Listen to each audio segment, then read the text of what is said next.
While running in the Grand Canyon, I saw this woman run by. And I'll just tell you, I recognize everybody by the running shoes that they're wearing. So she went running by.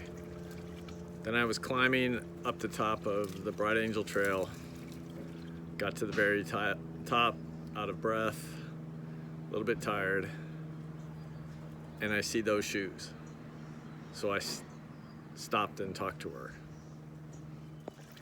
I said, I recognize you by your running shoes.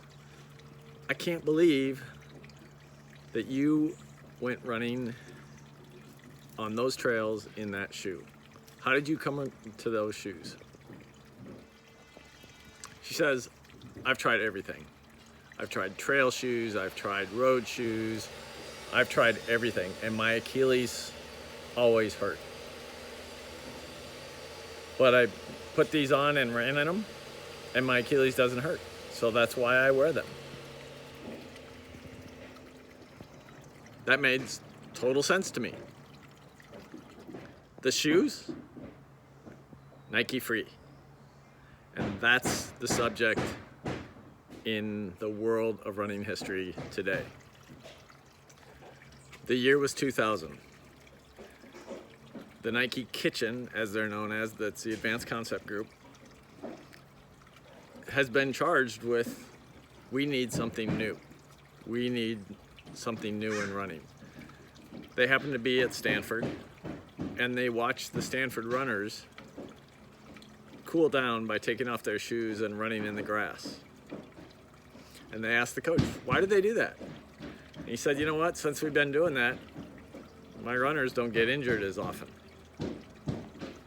The light bulb went off. They did their own research. In 2003, I was introduced to the concept of Nike Free. A tool, a shoe that was a tool that you could use to mimic running barefoot. And if you ran in it once or twice a week, you would build strength in your feet, which would then correlate to better running.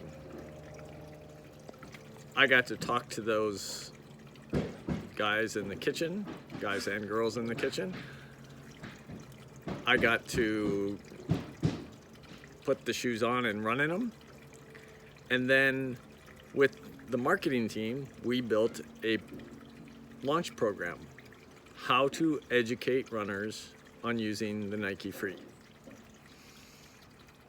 And that's how we launched it. We launched it as a tool that you could use to strengthen your feet if you used it once a week.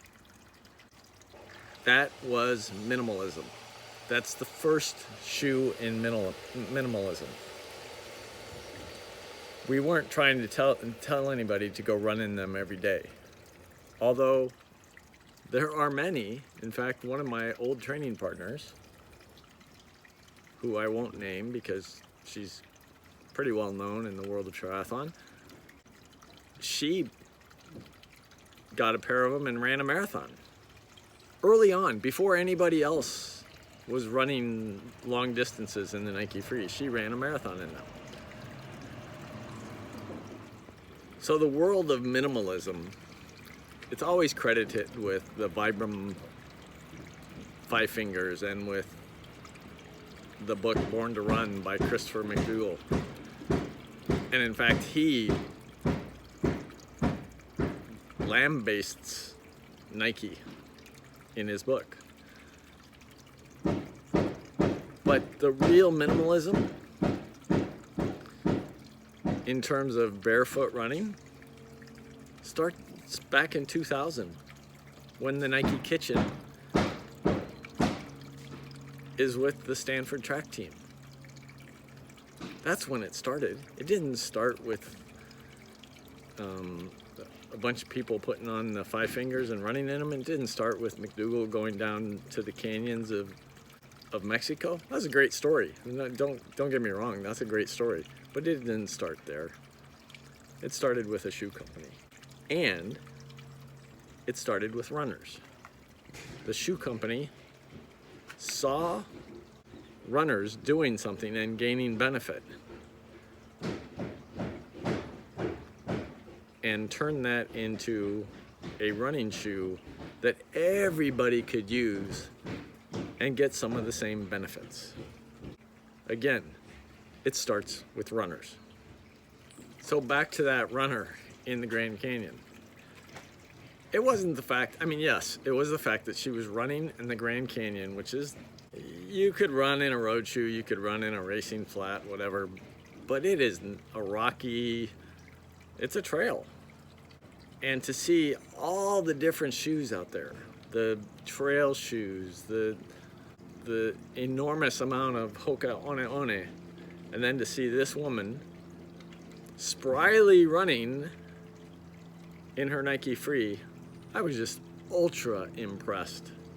And think about it, that was 20 years ago when Nike first started the research, and here is a woman living it in Arizona on the Grand Canyon trails. It's just so cool to see that someone deep in the kitchen at Nike thought of something, and someone on the trails in Arizona is putting it to the test. That's just so cool to see. Anyway, thanks a lot for watching. We'll get back to some normal running shoes, maybe, next week. Talk to you later.